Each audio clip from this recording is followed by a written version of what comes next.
This is Wes Brisco, and subscribe to DNC Digital.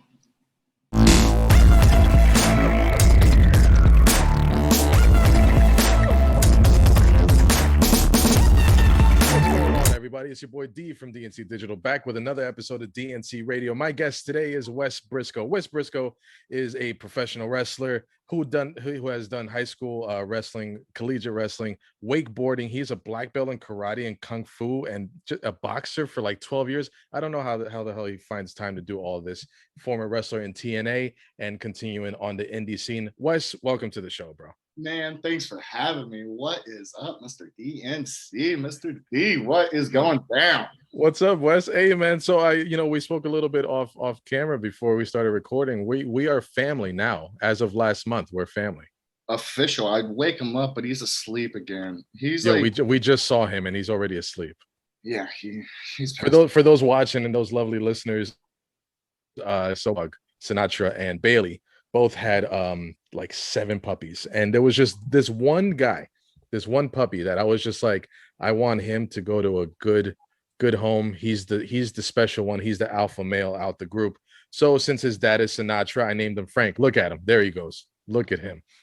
So I named him Frank, and I've been sponsoring Mission Pro Wrestling for a while, and spoke to Red Velvet, AEW superstar, and I was like, you know what, she mentioned that she wanted a puppy. I was like, you know what, I'll meet you at the next show, drop off this little guy, and then we surprised her with him, and Wes, and I'm so glad. I can't say this enough. Me and my girlfriend, we're so glad that he kind of completes what you got going on over there. Oh man, fully complete. And you know the craziest thing? I don't know. You'll see it because me and her have been setting up to release some vlogs. But I actually showed up to the airport with a sign and like parked my truck and went to the sign and said, "Welcome home, Cafecito," and then of course, "Welcome home, fiance." But like everyone was looking and like they're like, "Who is this crazy dude?" Because I'm just sitting there waiting for her to come through the gate and hold the sign and be that guy. But yeah. No, yeah, Cafecito, that's his new name. And he had an Instagram before he even got home. Is that correct? Oh, yeah. I already had that thing unlocked. I didn't want no one else to come up and try to snake that. Hey, but bro, like this guy poses for pictures or something. He's good. He's real photogenic. Dude, he is a model. We've already been talking to a couple pet companies that want to like sponsor him and like hook him up with some like free stuff. So we've been like talking to a bunch of them. Me and Red got the email to the CEO of Petco. So we're going to talk to them. No shit. Are you serious? Yeah. So my grandson is going to might be a Petco dog. That's awesome. Yeah. So we're going to hit him up, and just because of, Red being all on TV. Yeah. My dad does a show with, oh man, I forgot his name. He's a famous comedian. He was on America's Most Tyler Ferguson. I think what's so. Tyler Ferguson? What am I saying? No, that's an actor. Tyler, you got to look that up. Yeah, I got. We got to shout out your dad, and we'll touch on him a little later. Let's see. We'll put him up. Find out. Well, now my phone's froze. No worries. So your dad has a show, right? Yeah, he has a show that he does with this comedian. And the comedian, he was on America's Got Talent. He won that. He's a super famous comedian, but he adopted a dog, and he got his dog sponsored by Petco. So he gave us the information to contact like the main people at Petco. And dude, that's so awesome. My girlfriend is gonna freak out when she hears this. Yeah, because she loves looking at the pictures. And then like when you went live on Instagram, I was like, look at this guy is on a jet ski. What is he doing on a jet ski? Dude, he loved it too. That was the craziest thing. He put his little paws on the front and he was trying to like bite the air while we were driving and stuff. It was awesome. I'm just trying to show him the life, No, yeah, we're so glad, man, that he's doing good and that you guys are doing good, and now we're family. So when I go over, I'm expecting some surfing and some jet skiing, and I need to have the life that he has whenever we visit. Dude, he has a better life than me and Red. I'll tell you that right now. Yeah, that little dude is spoiled. But yeah, let's go back to you. So, you did a high school amateur wrestling, and it should be said, you're the son of a WWE Hall of Famer and the nephew of another one. You are Wes Brisco, Gerald Brisco's son. And so, the Briscoes are just legendary tag team when it comes to professional wrestling. Do you feel, I mean, I know, and we'll get into your other careers, but do you feel like that adds a certain pressure when you grow up in the business? Or do you feel like, when it comes to second and third generation wrestlers, is there like a common mindset where you're like, damn, I don't want to like be named like my dad, or I don't want to be associated with my dad. I want to do my own thing. Yeah, and as you speak on that, that's kind of how I felt, especially getting towards the end of high school, because my dad was very involved in my amateur wrestling and my football and my karate and my boxing. So he's been my coach for like my whole life. So it was like always I kind of just wanted to separate myself just a little bit and, like kind of make my own mark. And that's when I found wakeboarding. And I was able to turn pro at 18 and start traveling the world. And we had a discussion. He's like, well, do you want to go to college and wrestle, or do you want to pursue this opportunity that you have? Because you might never ever get this opportunity again. And luckily my dad, we talked about it, and I was like, man, I want to wakeboard. I want to like go see the world. Like, I'm getting paid. I'm 18 years old. I moved out at 17. Like, I was ready to, and I started traveling the world at 18. Like, I was going to Singapore, Thailand, Australia, like everywhere. And I'm just like a kid. And I'm not traveling with my parents. I'm traveling with the team of riders. And then Right. like, we had like the team manager, which is kind of like the dad of all of us, to make sure that we show up at autograph signings and make sure we ride good and we're not out partying or whatever. Right. We're kids. So it was cool. So when you do that kind of travel at such a young age, do you feel like that helped you maybe mature a little bit as far as other cultures and other customs go and respecting other people's beliefs? Man, to be honest with you, I tell everyone this, and this is how I want to, raise my kids, is I learned more traveling the world than I did in school. I learned, hell yeah. I learned how to respect people. I learned how to move in other people's lanes, like knowing that, hey, I'm in a whole nother part of the world and it might seem odd to me, but I got to do what they do because this is what they do. Yeah. Them, so you got to learn how to go with the flow, and, you got to be accepted of everybody because, you're meshing with every different culture. And you kind of find out how small you are in the world. And then you also find out how lucky you are. I mean, I've been to so many countries when you get home and you're just like, man, like, you're like, look, I have running water. I have hot water. Man, just like, just little things like, being able to have ice in your drink. It's like little things, like it's like the little things after a while when you're gone for so long that you miss, like especially in like when you're in third world countries, when you're all the way around the world and you can't really speak to your family because they're sleeping by the time you're up. Like if you're in South Africa or let's say Europe, you're on a whole nother time zone. You're like 8 hours difference. So it's like hard to like communicate with family and stuff like that. So because I would go travel and go to like South Africa for a month or go to England and Europe for 2 months and go wrestle, or just bounce around to Japan and just kind of like go wherever. So, and it helped me being a pro wakeboarder, already being to those countries and knowing how to like move and being comfortable and not being scared to like get out of my hotel room and go out and say what's up to people. Like, yeah. But so what, when you were doing your wakeboarding career and you were traveling the world, what was probably your more jarring experience when it comes to being out of your element, maybe with food or maybe with, a certain tradition over there that you're like, wow, I never even knew about this? One would be in the middle of Thailand in the jungle. We went to a market and they had every bug you could ever think of, like to eat. To eat? I thought you meant like flying around.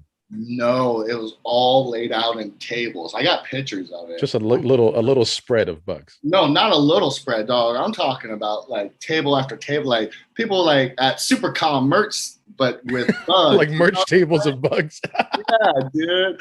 And like, of course, we're all filming it because we're filming a video. We're all out in Thailand trying to film our team video for Gator boards. You got to tell me which one you ate. I ate two. Ate a grasshopper and I ate like I don't even know what type of bug it was, but You yeah, said you filmed for the Wild Boys? no, it was for Gator boards. Oh, Gator Boys, excuse me. It was for the board company that I rode for. That I had my own pro model, my own Wes Brisco signature board. I Got was it. sold everywhere around the world, but yeah, we were there, and I had to at least try it. So, Mhm. but they had other stuff that was like super disgusting, like I mean, talking about rats and like bags of blood and tongues and stuff that you're just You're like, like, I'll pass. I'm good. I yeah. I ate And a grasshopper 20 minutes ago. I'm fine. yeah, and then the only sketchy place I've been was I was in Israel for 3 weeks, and it was like maybe 6 months after like 9/11 and stuff. And everyone's like, "Don't go. It's like bad." I went and had a great time, but there was one time where we went down the street and they were like, "Hey, everyone has to put their heads down. Like, you can't be seen in the car." So that was like the only time that I've ever, my whole entire life, felt any sketchiness. But other than that, like Israel was like so much fun. Like Tel Aviv is such a beautiful city. Like it was awesome. Like I had a great time. I got to That wakeboard on the Sea of Galilee, which supposedly that's what Jesus walked across. yeah, that's holy crap, bro. Yeah, That's just dude, you that's see a those crazy. experiences when you're just a kid. I'm glad Yeah, that you get to look back and hindsight is 2020 and you're just like, man, I really got to do that. yeah. So, deciding to do wakeboarding after high school. I know you got the scholarship, but you were a very successful amateur wrestler in high school. Your coach at high school, what did he say about your decision to leave the sport, at least for that time being? I mean, pretty much my dad was the head coach. My coach, he was like the school coach was like, Whatever like, your dad oh, says. that, like, what? Yeah. I mean, my dad and my uncle were like 3-time national champions, Yeah, like, right. Yeah, yeah, yeah. like 4-time state champ, like bad dudes. Like, and my dad would have Kurt Angle and other people come Kurt down. Angle used to go to your Brock gym, or he used Lesnar. to go to your gym to practice for the Olympics. Is that correct? Yeah, I got pictures of me wrestling Kurt Angle at high school. I He went would to, stretch you out before. oh, yeah. And then I did camps with Brock Lesnar and Shelton Benjamin, Charlie Haas. I've known them my whole life through amateur, and my dad would go send me and let me go stay with them, and I would go, go through their practices and do stuff like that. While we're on the subject of amateur wrestling, now I know your father and your uncle were amateur wrestlers and state champions and they National champions. excuse me national champions. So Yeah, like my uncle, his junior and senior year, never got taken down, never was beaten, held the record for the fastest pin in the NCAA's for 19 seconds. yeah, I'm thanking God I never got on his bad side. But who do you think in the wrestling industry? Because you know, even people, legends like your father and your uncle, amateur wrestling background. Who do you think it was that allowed the amateur wrestling world to kind of look at professional wrestling more as a step forward rather than a step back? Danny Hodge. Okay. Danny Hodge was my dad's mentor and my uncle's mentor because Danny Hodge was such a badass amateur wrestler and showed him that, hey, you can make some money because at the time, there was no money in amateur wrestling. I mean, even now, there is no, I mean, after your college, you can go to the Olympics, but even then, the It's just U.S. sponsoring, right? Yeah, the U.S. doesn't really take care of their athletes compared to other countries. Where if you win a gold medal for another country, you're set up for the rest of your life. You're doing PR the rest of your life. They honor that you did that. Here, it's a little bit different, which makes it weird. So, there had to be another outlook for amateur wrestlers, and what better way than professional wrestling? So Danny Hodge was one of the guys, and to help kind of translate it into the next step. You got, you say in past interviews that you were blessed to be signed to WWE for a time. And so it's really interesting because of your lineage. You teamed with Xavier Woods, Dakota Darso, JD Maverick, and Cassidy Riley. What did you learn from your father in terms of tag team wrestling, having all these partners yourself? Um, Mainly to work the apron. That's what my dad would always tell me. But when I tagged with Xavier, Xavier was the one that really taught me a lot. I give a lot of my credit and to where I'm at with Xavier. He came in and really helped me improve and get to that next level where I needed to be and give me that confidence of like saying, Wes, hey, you're back. Come on, let's do this. And like as of stir today, me and Xavier are best friends. And you know, I always say in every interview, I give it up to him because he really, really helped me and really guided me and showed me, you know, what it was to be a tag team, how to get your moves together, how to be in sync, how to work together. And especially me and him, we were wrestling guys that are 6'8", 7 foot tall, and we had to learn how to like look like we were whipping their ass. So we had to learn how to be pit bulls. We had to learn how to work as a team, keep the person in your corner, tag in and out, always be fresh. And like it was a blessing to be with Xavier Woods, and me and him just clicked too. So that made it really, really good. You know, sometimes tag team wrestling can just look like two sets of singles matches. We never see. That's not how. I mean, luckily we were blessed that we had Norman Smiley, Dr. Tom Fisher, Dusty Rhodes, Steve Kern to help coach us and develop us. And then too, we were also the Usos were helping us out of getting trying to get us in sync. So what do you think is that art of a tag team match that you can possibly pass down to people? Is if you and you're here's the whole thing is I've been in a lot of tags. You really got to be friends with. You don't have to be. It's exactly the same, but you guys got to be boys. You guys got to have some type of like you can be, because me and Xavier Woods are kind of opposite, but yet we're best friends. You know, Right. you know those opposites attract. So it's good to have that dynamic of a little bit separation, but you also got to be able to. I could tell what Xavier would want me to do without him even saying anything. It's like being on that same synergy and in sync. Yeah, just being in sync and just knowing what your role is and how to make everyone look great. Interesting is that you team with Dakota Darso, who's the son of Barry Darso, one third, depending which time you look at it, of Demolition. Is there a unspoken kinship between second and third generation wrestlers? Yeah, I didn't really tag that much with him. I tagged, I think, only a couple of matches. I didn't really.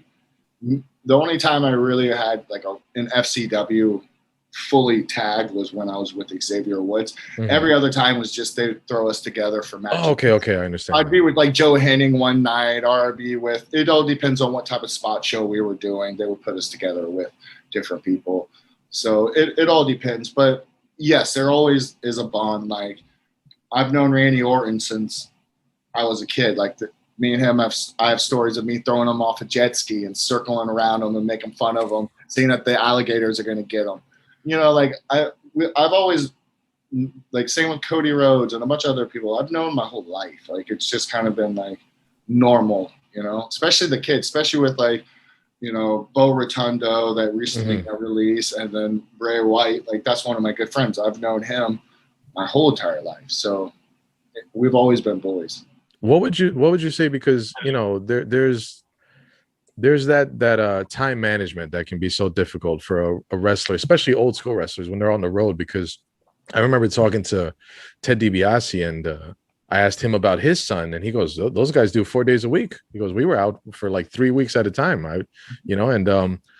Is there any lesson that you feel you learned as a wrestler that you probably didn't understand about your father when you were a kid? That you were probably like, "Oh, I get it now. Maybe I was upset back then, but I totally understand this now." The days that he would miss for Christmas or your birthdays or your state tournaments for wrestling or your boxing classes or, just moments of your life that are special to you that he can't be there. But the reason why he can't be there is because he's putting food on the table. So you're able to do those activities. Even though as a kid, you don't understand that. You're like, man, dad's always gone. Like he's never home. Like, why does he not love me? Does he like his job better? Like, why is he not here? It's not because of that. It's because he's putting food on the table. He's making sure that we have AC. He's making sure the lights are on. He's making sure we got food in our stomach, a nice roof over our head. So that took a while for me to like understand all that stuff. And then especially in high school, I'm going through a weird stage of my life, and he's on national TV wearing a dress and making a mockery of himself. And I know him as NWA champion, all this other stuff. And I see him on TV with Pat Patterson wearing lipstick, doing all these things. And I'm getting fights every day in school, like literally, like almost getting kicked out of school because people like say some stuff to me, and I ain't about pushing. I just, damn. The next thing I know, I get. We talking or we fighting? What are we doing? I don't talk. No, I'm gonna hit. I rather hit them first than me get hit. Like I don't play that. But so I get a lot of trouble, and I never understood that those were some of the highest ratings. My dad's segments were what is it? The evening gown match, right? Ever. Yeah, the Bro, one that was Mean Street Posse. I think they got like almost 10 million views on that match. So some of my dad's segments were the highest segments ever of Raw, and that's during the Attitude Era with Stone Cold and The Rock. Right. So now let's move on to I saw that you were supposed to move on to the main roster, but unfortunately you got hurt. Yeah, that led to your release, and then you showed up at TNA Gut Check, and you wrestled Garrett Bischoff. I want to say correctly. And you were the first person to actually win their Gut Check match. Well, let's not skip a timeline because okay, yeah, definitely. So when I got released, it was kind of like, what am I gonna do? Should I go back to wakeboarding? What am I gonna do with my life? Because PCL, MCL, I tore all 3 major ligaments. It took over a year and a half to be able to like fully get back to normal. So I'm sitting there. I'm like, my dad's like, you got to do something. I'm like, what should I do? He's like, why don't you go to Puerto Rico? So that's right. You went to World Wrestling Council. That's right. Carlos Colon. So I go off. I'm like, you know what? I'm a tropical dude. So let's do it. So I think I can take my surfboard over there. I did too. It was funny. Will, the Spanish commentator, he picked me up and he goes, Amigo, what is that? I'm like, hey, La Playa surfboard, let's go. He's like, oh man, I don't know if it can fit. Mas grande. Like, it was like super funny, but like I fit in perfectly over there. So I lived there for over a year and a half. And then I get a call and I'm like, who's this? And it's Bruce Pritchard. Mm-hmm. I'm like, oh, hey, Bruce, what's going on? I've known him my whole life. So I'm just thinking maybe he's just checking on me, seeing how I'm doing over here in Puerto Rico. It's like, I got the storyline for you. I want to see, I think you'd be perfect for it. I was like, okay, tell me a little about it. And started telling me about it. I was like, whoa, this sounds pretty cool. And he's like, yeah, we actually had the storyline laid out for a year. And like, we had this huge thing lined up. It's like, do you want to be a part of it? You can't say nothing. You got to. And I'm, me, I'm like, just like my pops. I'm like, done, And he's like, okay. So I fly one of the times. And it's funny because Will's also the TNA Spanish announcer for TNA, but he's also works with Carlos Colon. So he's like, that's who picked me up. But he's like, oh, you're going to Impact. I'm like, huh? Because I see him and he's sitting like 2 seats behind me. And I didn't even know. He goes, you should have told me. I'm like, I took you. So I was like, because then I started riding with him all the time to the airport. But I get there and they're super secretive, keeps me in this office, pulls me in. Eric Bischoff comes in, Dixie Carter comes in. They line all these things up and then they put a contract in front of me and they're like, hey, would you want to be interested? And I said, I am, sign on the dotted line. Let's do this. And then that's what propelled myself to start going to team. Was that a sense of relief? Because that injury, when you tear all 3 of them, that's not pretty. So when you get an injury like that and it threatens your career, what does it do to your mental health? And you're already in this career, you're knee deep in it, and you're like, all right, this is what I'm going to be doing, and then you get hurt. Well, see, it kind of brings you back full circle into wakeboarding, because when I was about 24, I had another really bad knee injury. Okay. And I knew then that I can't compete with these 17, 18-year-old kids. So then I'm like, what's the next chapter of my life? Circle around, like, let's do wrestling. Started wrestling, end up tearing my knee, have the whole, because me and Xavier Woods, we were already booked for Monday Night Raw for the next month. We The were next, oh yeah. we were about to debut on TV. Like I had all new gear. I bought 3 new suits, dude. I was ready. I'm like, gonna be all right. I'm gonna be good. yeah, and like it was awesome because like literally the night that I blew my knee, the next day we were flying out to go crash a pay-per-view. I forgot what pay-per-view it was, but me and Xavier Woods were going to debut on this pay-per-view. And I remember tearing up because it wasn't tears of pain. It was tears that I knew that everything I had just went away, like instantly, like gone. Like as soon as I blew my knee, I couldn't even defend my title. Like that's like the worst thing ever for an athlete, or whether it's supposedly a work or whatever. When you're a champion and you don't get to have that last match, you don't get to put that person over, you don't get to give that belt over. It's kind of hurtful. It's like a chapter that's always open that you never got to shut. And for me, that was like a hard thing to do, is just be like, and then I got released. So it's like, we'll move on to TNA in a second, but now that you mentioned that, Xavier Woods being your partner, but then you go down and his main roster debut is delayed. What did it do to him as far as, I'm not going to say it was frustration in the same level because you're the one with the injury, but at the same time, he was supposed to go there with you. And now he might be put on the shelf as far as creative goes. How did he respond to your, how did he respond professionally to your injury? Man, I'm not going to lie. I teared up and cried to him. I was like, dude, I'm so sorry. Like, it was emotional day, dude. It was really emotional because I don't want to take money from nobody else. And I knew how hard he worked. I knew the stuff that he did in Impact and other places he went. I knew the struggles that he had and, everything that he had to deal with to get to where he's at. And finally that door is open and he's with his friend and like it all gets taken away. Man, it was a hard pill for both of us to swallow. It was tough. It was rough, but he got put on the shelf for a little bit, but then of course he came up with a new day and that blossomed into what they did. And, he's doing great now. So everything, God has its plan and it all works out in every different way. Exactly. So moving on to TNA Gut Check, first person to win their TNA Gut Check match. Your relationship with Kurt Angle, and he was backing you up, in storyline, and I'm sure in real life too. That whole decision thing with the judges, D'Lo and Pritchard and Taz in there, was that all, I'm not sure what they're going to say, or this is all part of it already? Because I tried to look it up, and I'm not sure if TNA Gut Check was like straight up there in the ring, or was it also, planned? They told me that if I didn't nail the promo, that they would say no. Wow, really? Yeah, they're like, if you can't talk, then it's over with. And how do you feel about promos? I'm fine. You're good. Give me the mic. Let's do it. Give me the mic. I got charisma. I got style, bro. You can hand me the mic. I can say whatever. Don't matter what country where I'm at. It doesn't matter. So tell me where you pulled that promo out of. My heart.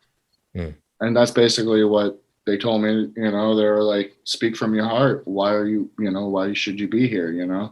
Everything you've been through. So, and it also didn't help that it was also my hometown, Orlando. So I made sure I had like everybody. I had all my wakeboarding crew. I had everybody in you that had the building. Boys making noise. Yeah, because if you hear it in the video, the whole crowd saying yes, yes, yes. Yep. Like it's not like crickets or anything, and they were like, okay. It's like people were invested and into it. So, I felt confident, and of course, it all worked out good. Your first match, you teamed with Kurt, Samoa Joe, and Garrett. And on the other side, you had like Luke Gallows and Devon. What kind of, okay, I know that you say, give me the mic and I'm good. But you got to feel pressure when you got these guys in the ring and you're in there also in the high profile match. Of course, but my whole life I've been put in pressure situations and I've always been able to overcome. So it's never like I get pressure maybe a second before I like walk out, but once I like commit and I know what I'm doing, it's because it's from all the years of doing extreme sports and amateur wrestling and fighting. As like, if you hesitate, you get knocked out. You don't land that trick. You get smoked by a wave. Like, you can't hesitate. You just gotta go. So for me, doing all those sports and turning pro at such a young age and doing interviews and already being able to like not be scared of the camera kind of gave me a one up on everybody else. I felt like, because I've been doing this since I was getting interviewed when I was like 16 years old.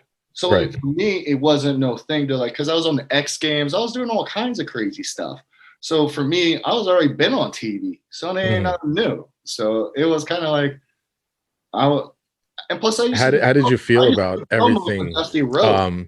How did you feel about everything after the matches were done, knowing that you could have not wrestled again after your FCW run? Because these are high profile matches. You're in there with Kurt and Samoa Joe and Devon and Luke Gallows and later on Bubba Ray, and like you had to have looked back and just been like, man, thank God like it all worked out, because it could have ended back then. Yeah, it could have, but then you also got to think of I was in FCW with Sheamus, Roman Reigns, Daniel Bryan, Drew McIntyre. I mean, I was wrestling these guys that are the head of WWE a long time ago. So when I came to TNA and Impact, I've already been wrestling high profile guys. I've already wrestled John Cena, CM Punk before. So for me, it's like, okay, you're just whatever. Like like it's just another person out there. Like I can't. I mean, I don't get starstruck, so it's not like I'm. Like, I gotta tell you, every time I do a show or every time right before an interview, I get nervous every damn time. And I've been able to interview some really cool people and like people from our childhood, like voice actors and actors from our childhood. And every time, like I get nervous every damn time. okay, here's the thing: is I get nervous too, but is it nervous that you're scared that you're going to mess up, or is it nervous that you just want to do a great job? Yes, I do. I what There's that's two different types of exactly nervous. right. There's nervousness like, oh my god, I can't do this. I can't. I'm not going to jump. Or there's the nerves that I'm like, man, I want to make this the best jump I can. I want to make sure they get that shot. I want to like, but I'm scared because I want everything to work out perfect. So Yeah, it's hell like yeah. two types of nervousness. So we all get nervous. It's just what type of nervous are you feeling? Later on, you defeated Kurt Angle in a steel cage match, and that match was nuts. But tell me, did that feel full circle for you? Like after being wrestled with, when he came over to start training when you were a teenager? Yeah, it did. And the crazy thing is, right when we get into the cage, the ref goes, wait a second, there's a huge fight in the crowd. And I was Okay. like, what? And we look over and there's a huge brawl because back in the day, like the Aces and Eights fans were serious about it. Hmm. So they would all have the jackets and they would actually talk smack to the other TNA fans and they would get in fights all the time. And they didn't want like to have the background of everyone looking at the fight and not me and Kurt in the cage. So they're like, Right. wait, pause, just walk a second, just stay right here, stay right here. Okay, the fight's over with. Now let's go. And I'm like, that made me nervous because I'm already like, let's do this. And then they're like, hey, stop for a second. And you're like, oh, okay. Audible, what do we do? Sure. Let's just play patty cake or some shit. Yeah. So that was kind of nerve wracking, but You're running aces and eights. That shit was huge. Aces and Eights was just big. And I know, you say that Bubba Ray was actually not supposed to be the leader at one point, and the decision changed, but still that run was crazy as a heel though. And everybody always says it's always fun to play the heel because everybody has a little bit of asshole in them anyway. But being an old school guy, growing up with your father, do you feel like you had a head start on what a real heel should be? Because nowadays you look at heels and they're doing shit to get cheered. But like back then, like heels were like, not righteous people. yeah. But we became the cool heels. So Mhm. it was a little different. We got a lot of heat because if you watch the night that Bully Ray turned in Chicago, Oh, bro, that he was nuts. started to throw trash into the ring, and the rings filled with trash. And the last time you've seen people throw trash into the ring is like NWA days. So Right. it's like so long ago that, and then to get that much heat where people are throwing stuff and like trying to fight you, people would throw gum in my hair and stuff. Like it was pretty intense. Not But the hair, man. Not the yeah, hair. I had those locks then. Yeah, those locks, dude. Dude, I was fully like out there, but it was fun. It was cool to be a heel, and like because I was always a baby face, so it was something different, and it was kind of, I'm not gonna lie, it was a hard adjustment because I wrestled my whole time as a baby face.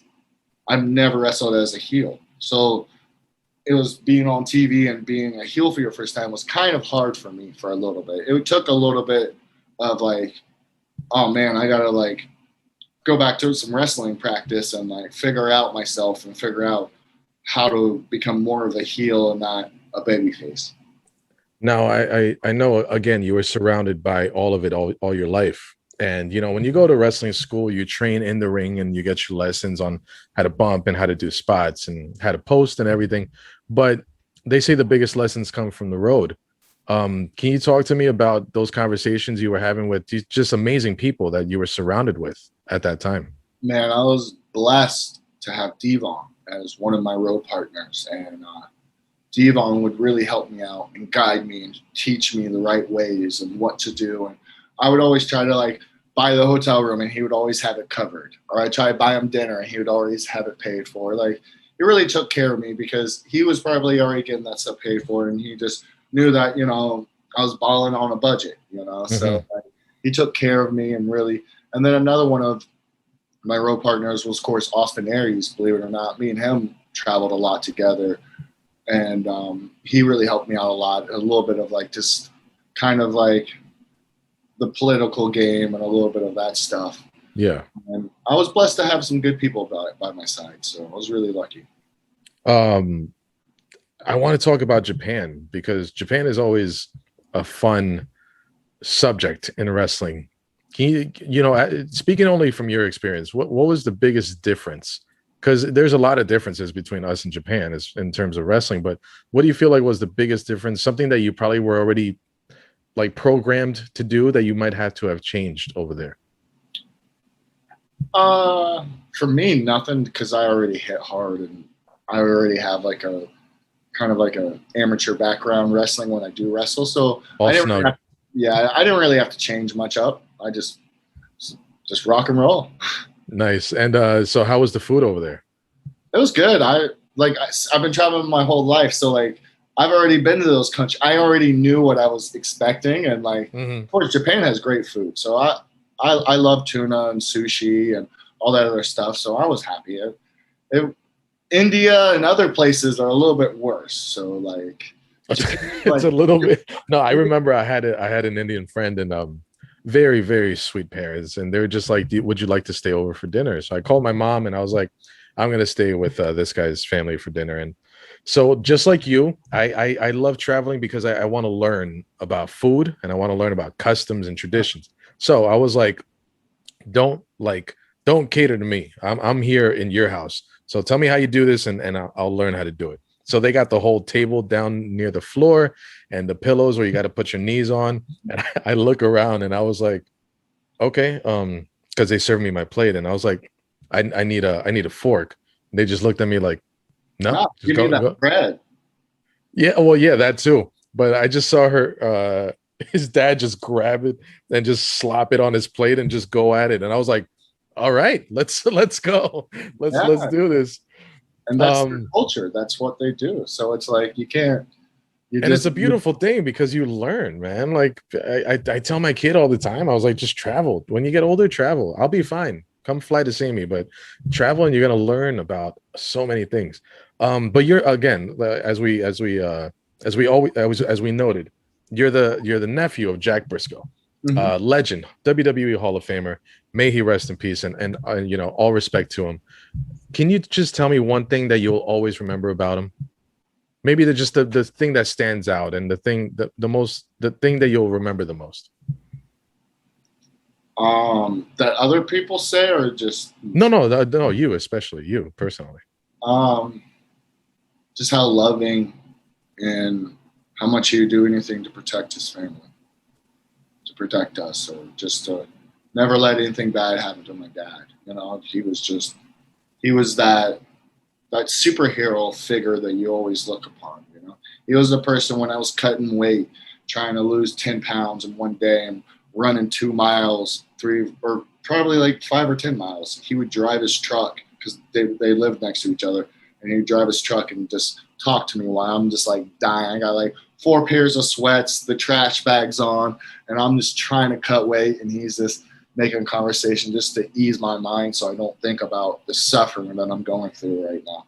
So that was a real cool part to have him, you know, as my back. You know, as you say that, you know, it's easily noted that he's just a loving man. And you know, in life, I feel like the bigger the man, the bigger the heart. You know, sometimes you got these little guys that, you know, they feel like just need to talk a bunch of shit. But you know, you got men that are in touch with their damn feelings, like as they should be. And Yeah. you know, they show love. And you know, I used to train back then, and it didn't work out, but those guys still treat me like brothers, and it's awesome. Can you tell me about that double-edged sword in the professional wrestling business when it comes to, you know, being a man and being tough, and you know, sometimes society doesn't even let us show our feelings because they'll call us a wuss or some shit. Yeah, to me, I don't really care what people think. Mhm. I'm at the point now where you can say whatever you want.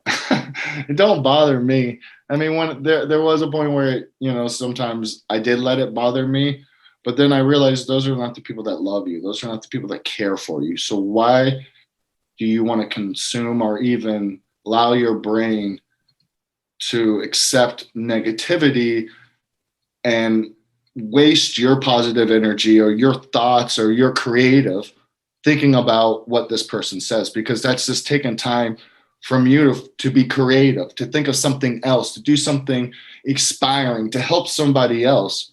Your mindset to think of, oh man, this guy said this about me. Well, what am I going to do? I cried because I loved my uncle and he passed away. You're like, I don't, you know, whatever. Like, you know, I'm not going to allow that to stop me from moving forward or doing whatever I need to do, because, you know, it's just squaggles in the background. You know, some Yeah, people I do put get up caught up in it, though. I put up a post one time, and I was like, when people say I miss the old you, I'm like, I don't. You know, like you grow and grow and grow. And we are having a double date, and you know, the wife of the other couple was just talking about some coworker and some shit. And then I was like, why do you care? Like, why for what? Like, what's that gonna do? And then my girlfriend had to explain to her, but the look on her face was just hilarious. She was just like, he really doesn't care. Like what people think. And then I was like, the older you get, the less you give a shit. You know, like you learn about love, you learn about the people you want to keep. Like I always told people, like, it might take me long to get there, but it's only taking me long because I want to take people with me. Like if I eat, we're all eating. You know, Exactly. And that's what people don't realize. And I think, you know, a lot of wrestling companies and other people don't realize that, is that if you're so worried about getting yourself over, not everybody else, you're not going to eat for a long time. But if everybody's eating at the table, that table is going to be a big table, and that table is going to last really long, and those dinners are going to last for a very long time. oh yeah, because you got more people that can bring stuff to the table. Exactly. And a lot of people are scared to collab or to help learn. I look at it like I try to dabble in everything I can. I don't like being narrow minded. Mhm.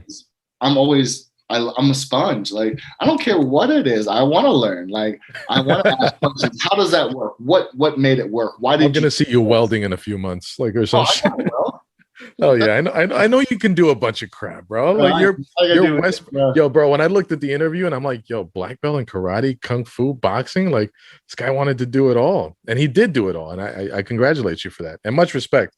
But you're not the only superstar in your household. Your fiance is the beautiful Red Velvet AEW superstar. So when I talked to her, she told me how in the beginning she wasn't even sure about you because she's like, he just looked mean from all those tattoos, and then he helped us out with our match, And bro, you need to tell me how you, I mean, now after talking with you for about an hour, I understand now, but you went up to her and you were just like, you're gorgeous. Any kids that we would have are going to be beautiful. I said you got good cheekbones. I said, yeah, kids, girl, that would be beautiful. She has great cheekbones. I was like, damn. So tell me how you courted her. How did you get her to realize that, you know, you were Well, I've known serious? her for a while, and me being her agent, I was strictly business. The Yeah, of whole course. time, I never, when I was her agent, I was fully business. I never thought out, but until I was like, when the show's over with, then I'm gonna like, I want to try. I'm going to talk about those cheekbones. Yeah, I was gonna like, and something told me like, and the craziest thing is I usually leave like as soon as the show's done, I'm out. Like I ain't sticking around. I ain't wait like I'm in my truck. I had to wait a long time for her. Like a Because long you time. offered to be on the phone with her because it was a long way home, right? After the Yeah, show. but she also like, she was their beginning and like when you're first starting out, when you do indie shows, sometimes it takes a long time for you to get paid or you gotta help take down stuff compared to someone like me where I've, been there, I can kind of just already been paid. I'm out. Like Yeah. I'm gone. Yeah, you're chasing the promoter for the envelope sometimes. I'm not chasing nobody. So I'm chilling. I'm like, man, like, but I was like, you know what? She's worth it. And I've talked to her before and we've had conversations before, but she always was with a man and I never want to step on nobody's toes. I'm not Right. like that. So, I just found out the opportunity was right. So I try to, do my thing.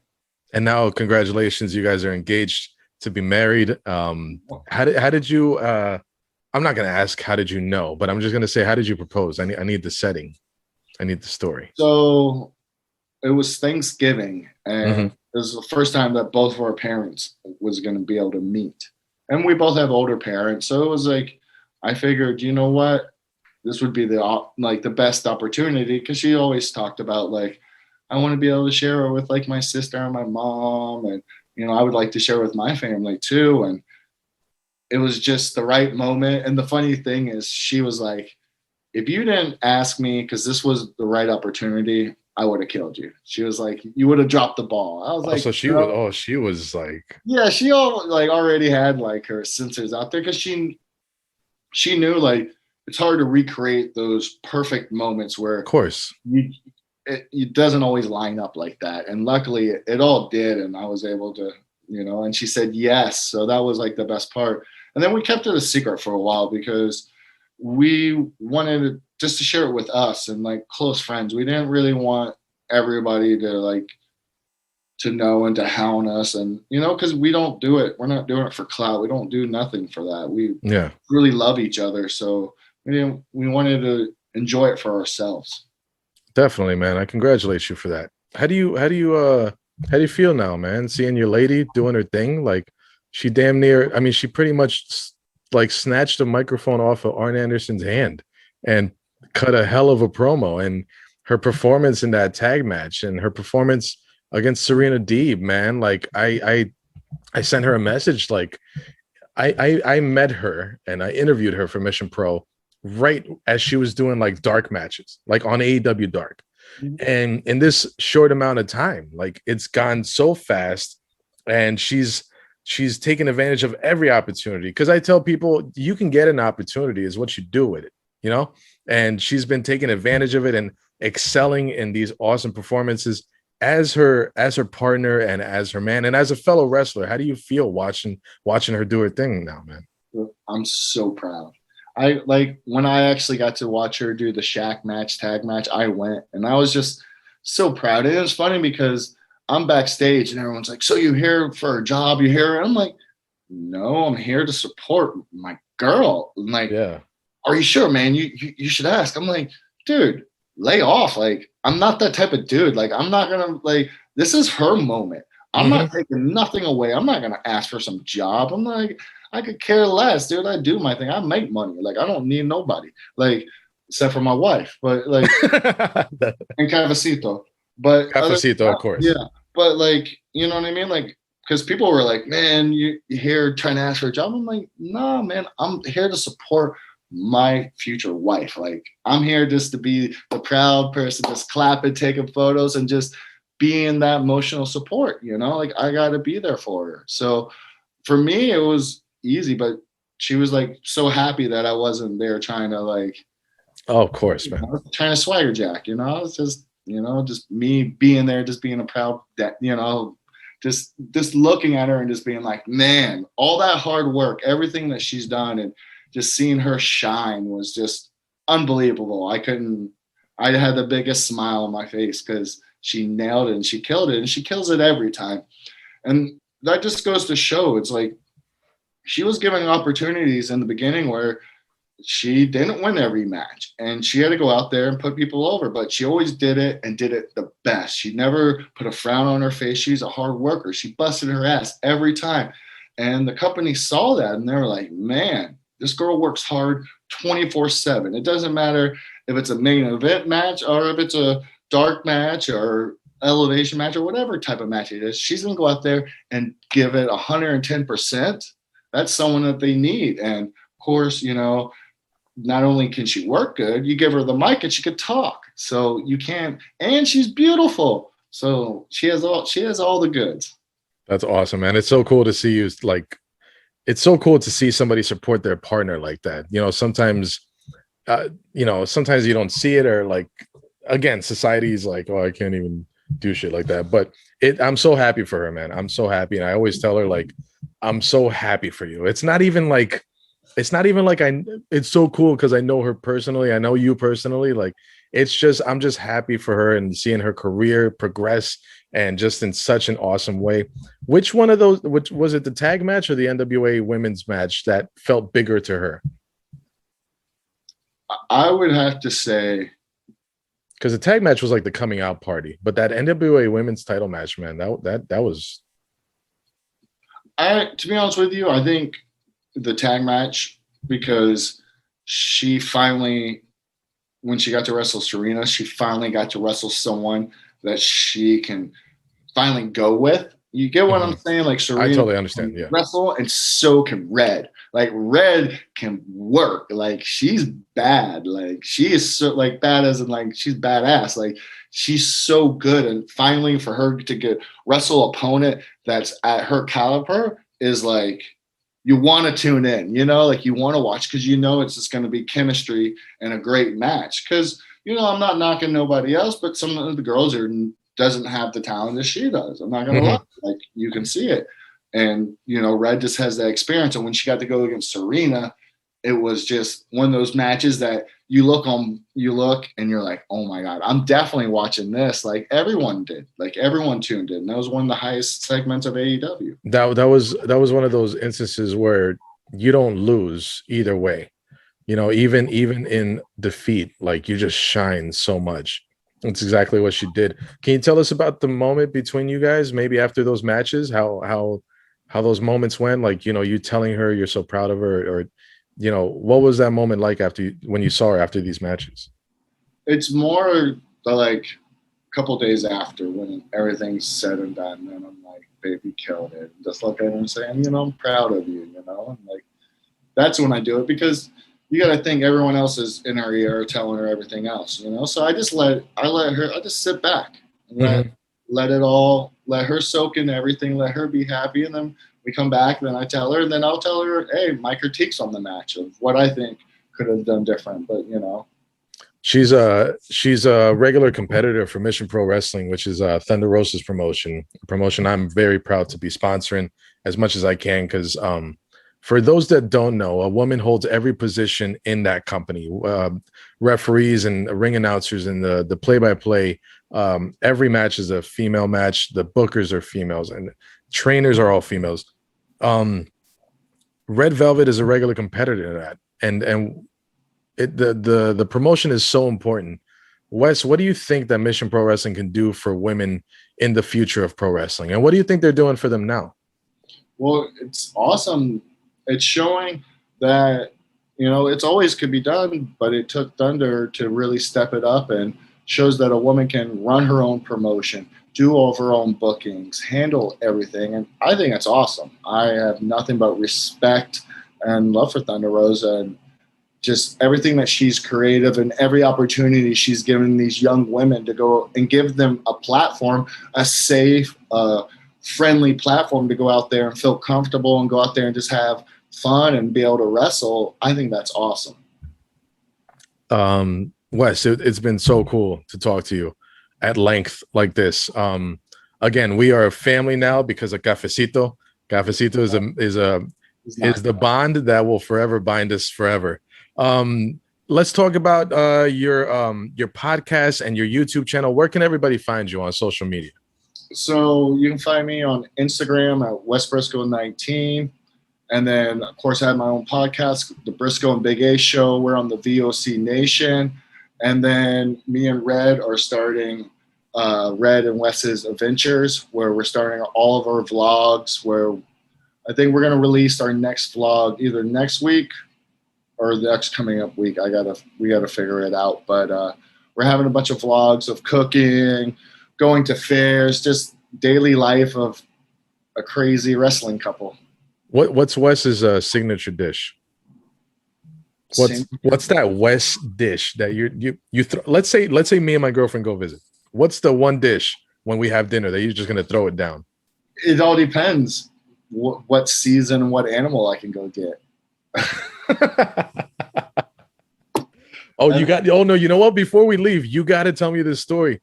Did you invite Red Velvet to just help you catch a gator the first time she went over or something like that? Yeah, because I really wanted to eat them, and I was like, that tail is looking good. It was like the perfect size gator to eat too. So yeah, I was trying to get it. She thought I was crazy. She was like, "What are you doing?" I almost had him too. I was like this close. That's nuts. So we got the on VOC Nation, the Brisco and Big Ace podcast. Again, all the links are in the description. Guys, thank you so much for listening. This is Wes Brisco signing off.